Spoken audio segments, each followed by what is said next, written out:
Well, thank you for coming back to the Sackcloth and Ashes News Report.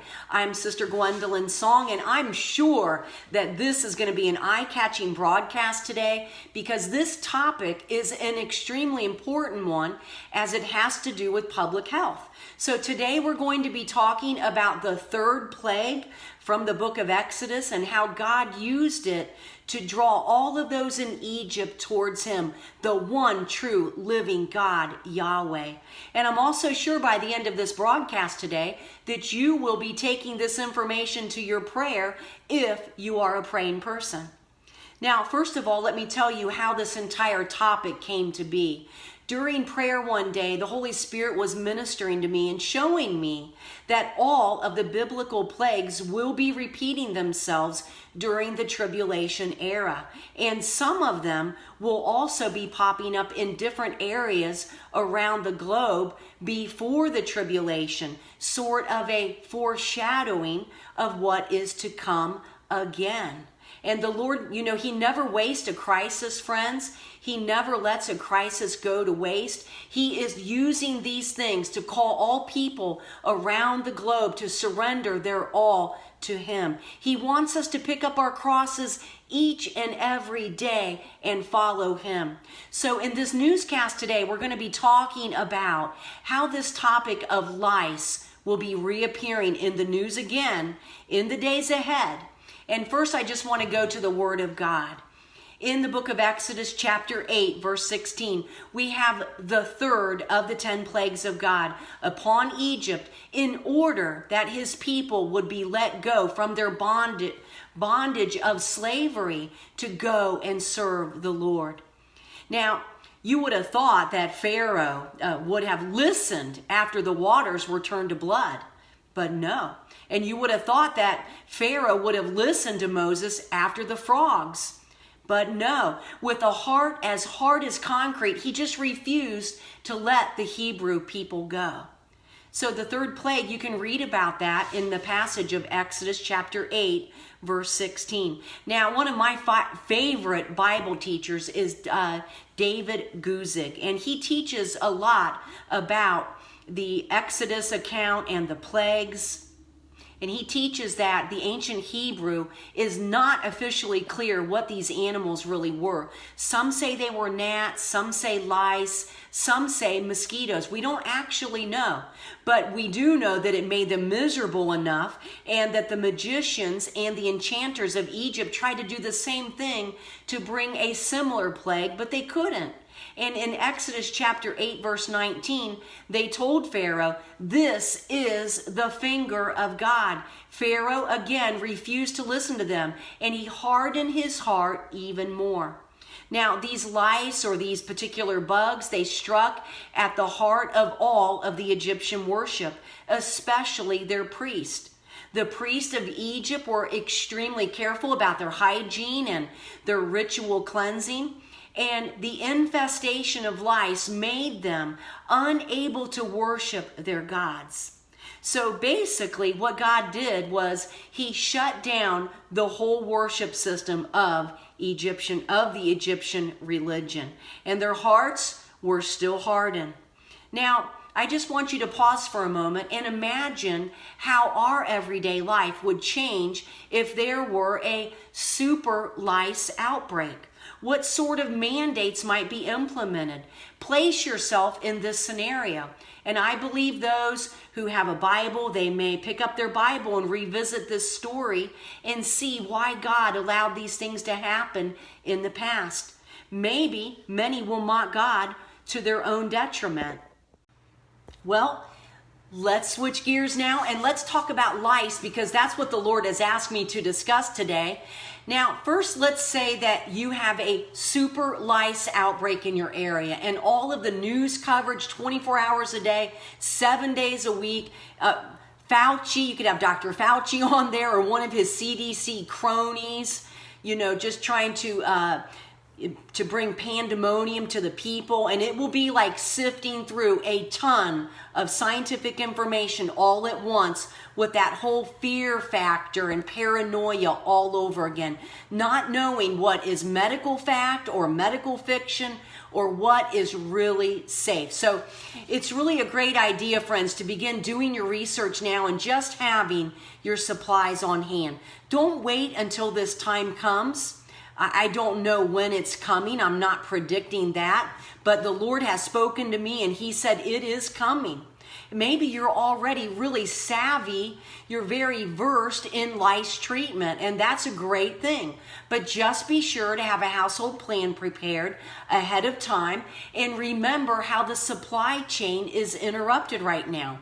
Now, if you're one who has had success with the lice kits from Nix or RID or those generic kits you can get at Walmart or the pharmacies in the past, then go ahead and pick yourself up several of those kits for your family or for your friends. So say you have 5 family members and you may want to pick up 5 kits as long as you have your doctor's approval and that's his preference for your family. And you must always talk to your doctor's friends, especially if you have someone in your family who's under the age of 2 or someone who is pregnant or they're a breastfeeding family member. And some people are actually allergic to these products. So now me personally, I've had no success with Nix or RID. I just use a natural method. So just know that if there is a lice outbreak, that there may be a shortage of lice medicine out there. Now some people, they'll not even touch those medicated kits like me, and they prefer to use natural methods. And I would prepare as though what is coming will be a super lice bug, a super resistant lice bug, and have a few extra ideas up your sleeve. Now, even if you have an expired kit, say this doesn't happen for a while, having something is better than having nothing. Now, if you can get a hold of one of those metal lice combs, those are much more effective than those purple disposable plastic ones in the kits. Many experts recommend only the metal lice removing combs because the teeth are closer together and they're much sturdier. They're not apt to break. Now, I also want to speak from experience now because I have a lot of experience on this topic personally. Now, I'm not giving medical advice. I'm not, I want you to speak with your physician or your pharmacist. But the worst time to learn about lice is right when you're in the middle of an infestation. So study it out now. Make sure you have everything you need in your home and then tuck it away in your medicine cabinet or your closet so that you have already worked out your plan. Now, the first thing I want to say is this. When one person in your home gets lice, then let everybody get treated on the same day. And this will help you to stay on top of it. And use your calendar. Go to your calendar and write down day 1 lice treatment. Write it down because when this hits your household, or if it hits your household, it's a stressful thing. It's an emotional thing. It's a tiring thing, doing all that laundry. And you can easily lose track of time.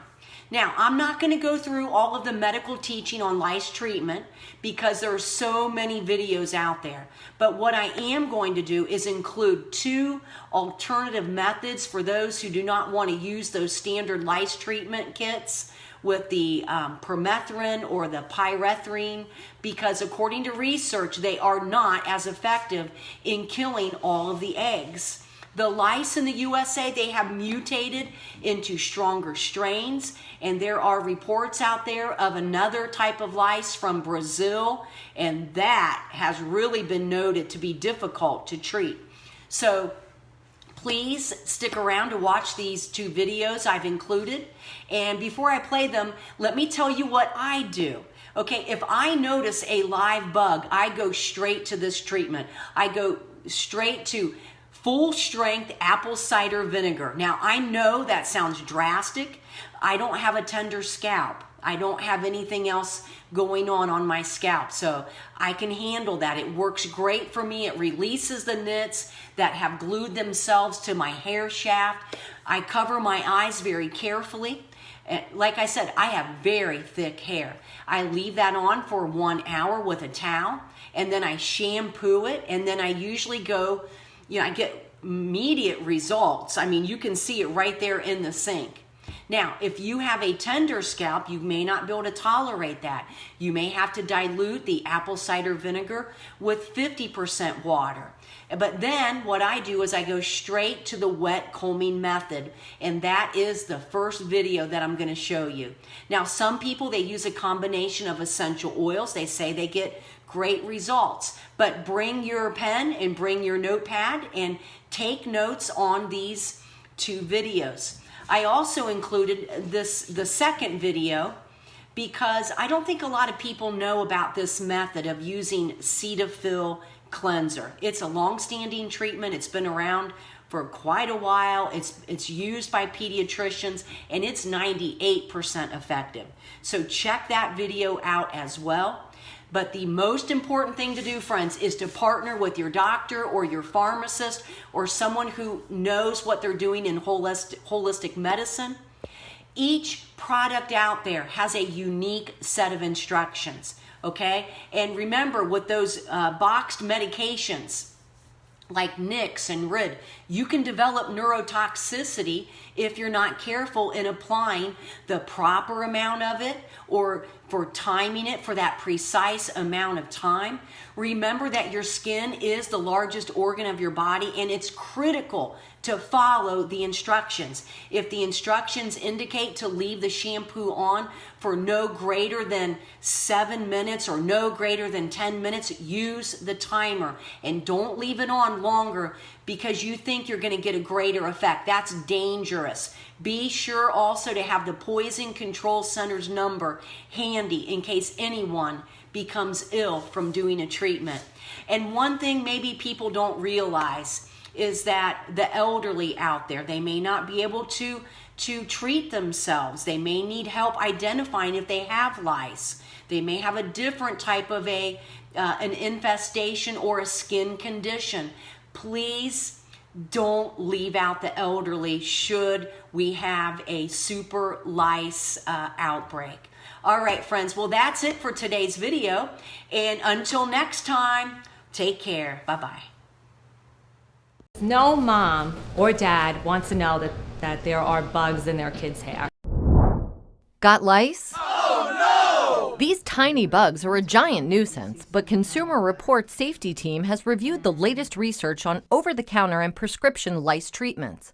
And they say physically removing lice and their eggs or nits is the safest way to get rid of them. Really? No chemicals?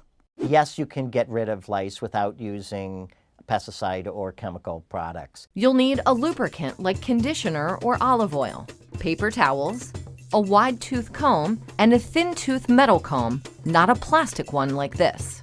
The tines and the metal combs have to be small enough that a single hair can go through them, but not an egg. First, check for lice eggs or nits. Here's what they look like. Then apply the conditioner or olive oil to your child's hair. Next, use the wide tooth comb to get rid of tangles and separate the hair into small sections. Now you're ready to do battle. Comb your kid's hair with the thin tooth metal comb, concentrating on the areas closest to the scalp. Where they tend to lay most of their eggs are around the nape of the neck and around the ears. As you work, wipe the comb on a paper towel and seal the towels in a plastic bag. Here's a hint: seal the bag really well. The lice can appear to be dead, but they're often just knocked out and they can come back to life. You'll want to keep combing every day until all the live lice are gone. And then, here's the important part. You've got to repeat this process every few days after that because the eggs take up to 10 days to hatch. So that's why even if you kill off the adults, those eggs will continue to hatch over that 10-day period. And so you should every couple of days be combing out. Follow this plan for about a month for the best results.